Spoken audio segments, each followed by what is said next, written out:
Olá, meu nome é Vitor Cavenaghi, eu sou médico psiquiatra.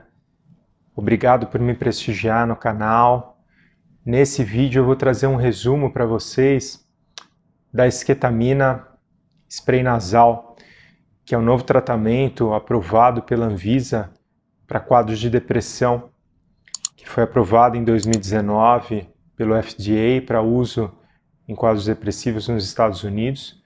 Eu vou tentar fazer um resumo a respeito dessa medicação nesse vídeo e trazer aqui para vocês. A esquetamina é uma molécula que ela é derivada de uma substância mãe chamada-se ketamina ou cetamina, tá?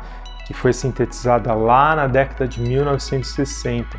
E a esquetamina é uma parte da ketamina ou da cetamina.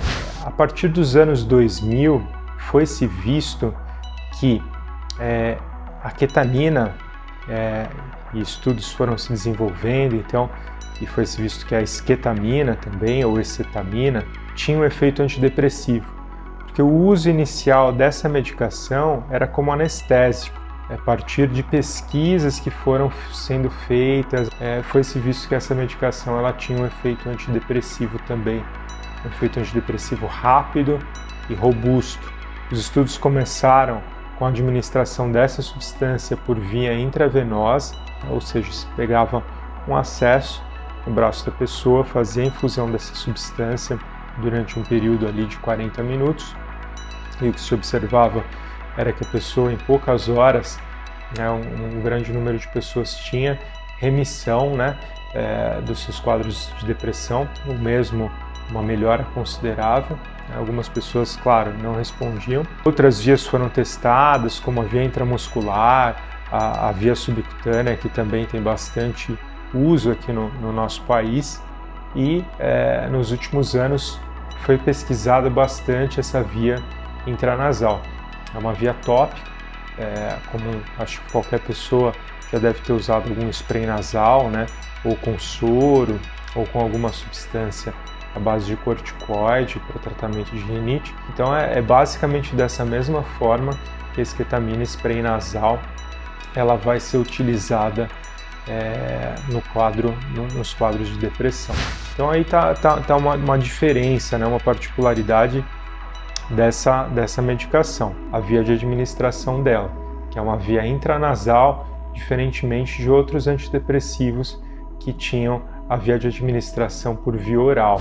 Outra diferença em relação aos antidepressivos que a gente tem mais amplamente distribuídos é o mecanismo de ação. A maior parte dos antidepressivos, como a gente já conversou em outro vídeo também, eles vão agir com base naquela teoria das monoaminas, agir em 3 substâncias, na noradrenalina, na serotonina e na dopamina, tá?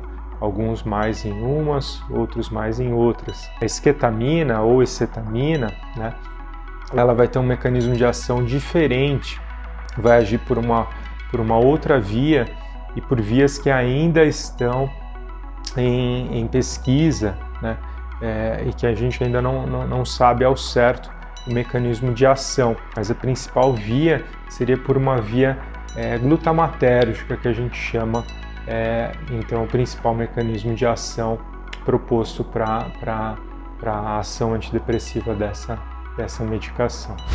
Acho que uma particularidade desse tratamento que vale a pena ressaltar é que esse tratamento nos Estados Unidos e nos centros de estudo, ele está reservado para pessoas que têm um quadro depressivo que a gente chama de resistente ao tratamento, ou seja, pessoas que já foram submetidas a algum tratamento antidepressivo, na verdade a mais de um tratamento antidepressivo, e que não melhoraram do seu quadro. Aí essas pessoas sim estão aptas, claro que a partir de uma avaliação médica, mas seriam para casos que não tiveram resposta a outros tratamentos antidepressivos que falharam na resposta a esses tratamentos. Como que é feita a aplicação? A aplicação ela precisa ser feita sob supervisão médica. É uma droga, é uma medicação que é uma medicação controlada e que tem efeitos dissociativos, tá?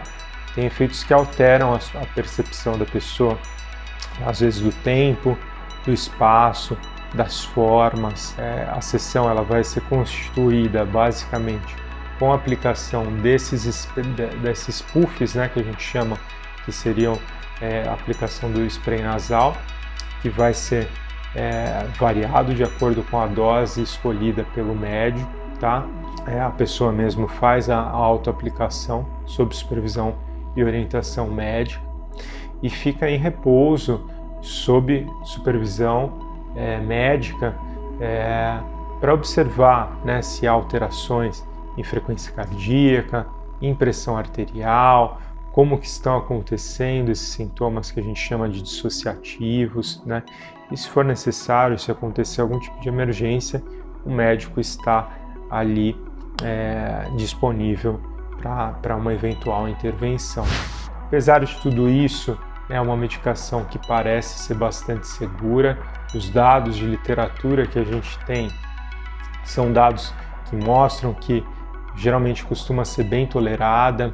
Esses efeitos dissociativos eles têm uma duração que varia, claro, de pessoa para pessoa, mas 2 horas mais ou menos após a aplicação da medicação a pessoa já está apta a ir para casa, claro, sob supervisão, que não vá dirigir, que não vá operar máquinas, né? E os efeitos mais comuns seriam dor de cabeça, pode dar uma irritação no local da aplicação, pode dar um pouco de náusea durante a sessão, tá? Todos os efeitos, a maior parte deles leves, transitórios e que muitas vezes não precisam nem de qualquer intervenção médica. A frequência das aplicações inicialmente ela é de 2 vezes por semana e após esse primeiro mês em que a pessoa passa na frequência de 2 vezes por semana, essa frequência pode ser espaçada para semanal e posteriormente, a depender da resposta individual, para uma frequência quinzenal. Então, de maneira resumida, né, é uma nova medicação que chega no arsenal terapêutico do médico, do psiquiatra para quadros de depressão resistente ao tratamento, que o mais importante e relevante, acho, para a gente é que inaugura um novo mecanismo de ação, que tem ação rápida e uma ação robusta, mesmo para casos resistentes ao tratamento. Pelo menos é isso que os dados de literatura, tanto com a acetamina spray nasal, quanto com a ketamina, de um modo geral, indicam para a gente, tá? Então é uma droga, uma medicação bastante promissora e vamos aguardar a liberação dessa medicação, a chegada dessas medicações aos centros clínicos para aplicação, para a gente ver como que vai ser o desenrolar, né, os resultados dessa medicação na prática clínica. Espero ter sido claro com você nesse vídeo. A literatura a respeito do tema é bastante extensa, é um tema bastante complexo, novo, e eu espero ter sido claro e conseguido trazer as informações mais relevantes para você. Caso tenha ficado alguma dúvida, você tenha algum comentário, me escreva e a gente conversa a respeito disso, tá bom? Um abraço a você, obrigado novamente pela sua atenção e a gente se vê na próxima, tá bom? Até!